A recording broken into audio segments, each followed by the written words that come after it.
Hi, friends. Welcome to Everyday Dialogue. Listen carefully. Here we go.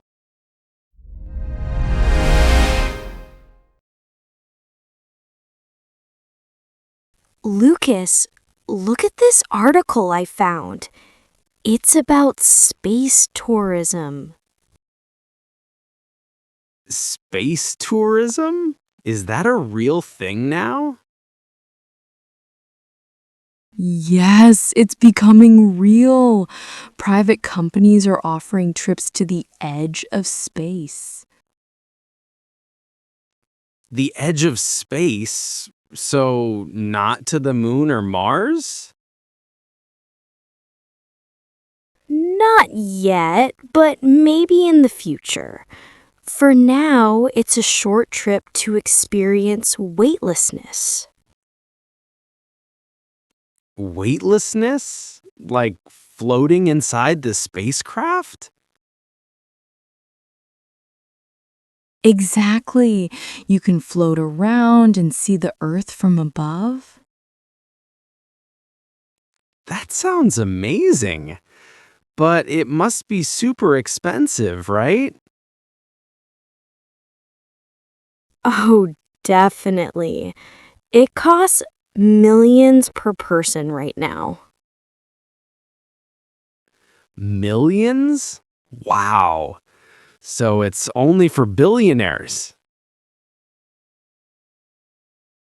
For now, yes. But think about airplanes. They were very expensive at first, too. That's a good point. Maybe our grandchildren will travel to space easily. I hope so too. I'd love to see the stars without any atmosphere in between. The stars must look so bright and clear from up there. And you can see the curvature of the Earth. It must be magical. It does sound magical, but isn't it dangerous? What if something goes wrong? Of course, there are always risks, but the companies say safety is their top priority. I hope they are right. A rocket exploding would be a very bad vacation. That's true. But they test everything very carefully. So, if money was no problem, would you go for sure? Without a moment's hesitation. It's the ultimate adventure. Would you go?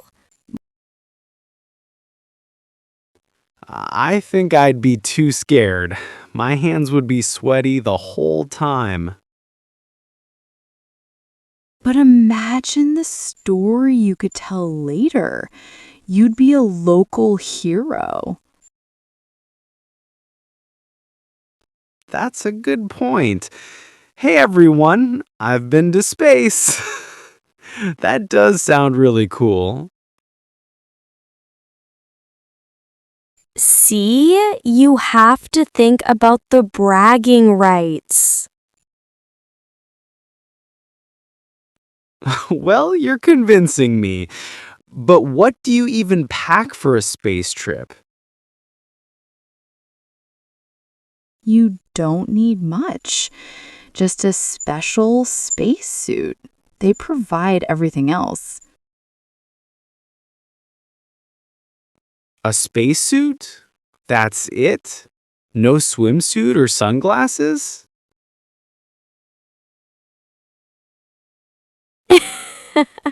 No, Lucas, there's no beach in space. Maybe one day on the moon. A beach on the moon? Now you're dreaming. Maybe, but all big ideas start with a dream, right? True, So after the space trip, what's next? A hotel in orbit? Actually, some companies are planning exactly that: space hotels.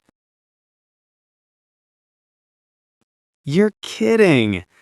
How do you sleep? Strapped to the wall? Probably. Or in a sleeping bag attached to something. No falling out of bed. That sounds different. I think I prefer my regular bed on Earth. It's all about the experience, Lucas.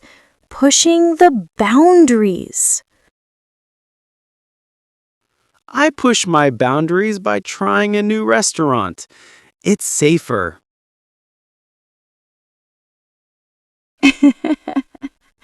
You're impossible. But maybe one day I'll send you a postcard from space. I'll be right here waiting with my feet firmly on the ground. Now, more coffee? Sure, but imagine drinking coffee in space. The bubbles don't rise, they just float as spheres in the liquid. Really? That's so weird.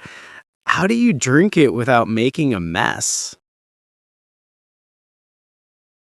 They use special cups with a spout, or they drink from sealed bags with straws. I'll stick to my mug, thanks. So, how long does this trip to the edge of space last? It's very short, maybe 10 to 15 minutes of weightlessness, and the whole trip is a couple hours. Only 15 minutes for millions of dollars? That seems brief. It's about the quality, not the quantity, Lucas. It's 15 minutes of being an astronaut. I guess. What kind of training do you need before you go? You need some basic training. They prepare you for the G-forces during launch and landing, and of course, for weightlessness. G-forces? Like what fighter pilots feel? Similar, but not as intense. You might feel very heavy for a few minutes. I don't like that feeling on a roller coaster. I'm not sure about a rocket. It's part of the experience. And then when the engines cut off, pure weightlessness. Has anyone famous gone on these trips yet? Yes, a few actors and business people have already been. They post amazing videos from space. It must be nice to be rich and famous. My next big trip is probably to the beach. The beach is nice too. But think bigger, Lucas. The cosmos. I'll start with the planetarium. Baby steps. So, what do you eat up there? Space ice cream? Sometimes, but the food is much better now. They have real meals, like pasta and meat, but specially prepared so crumbs don't float everywhere. Floating pasta? Now I've heard everything. Do you have a favorite space movie? I love The Martian. It shows the challenges so well. What about you? Wall-E is more my speed. A cute robot, less exploding.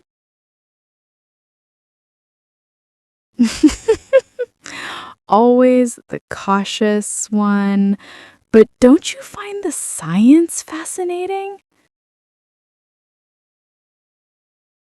The science is cool, I admit.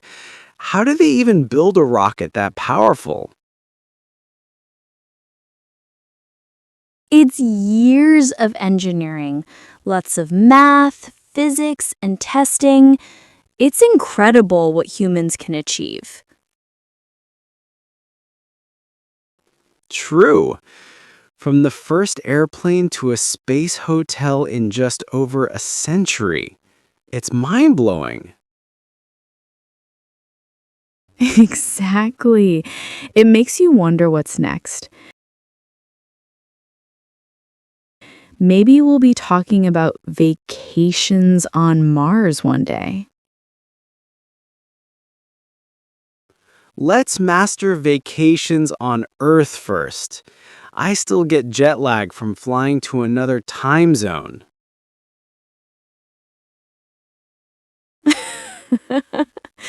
You have no sense of adventure, but that's why I like talking to you. You keep me grounded. Someone has to.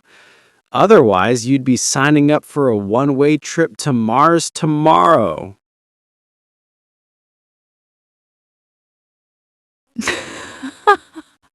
You know me too well. Okay, let's get that coffee. My feet are getting tired from all this dreaming. Now that's a plan I can get behind. To the coffee shop.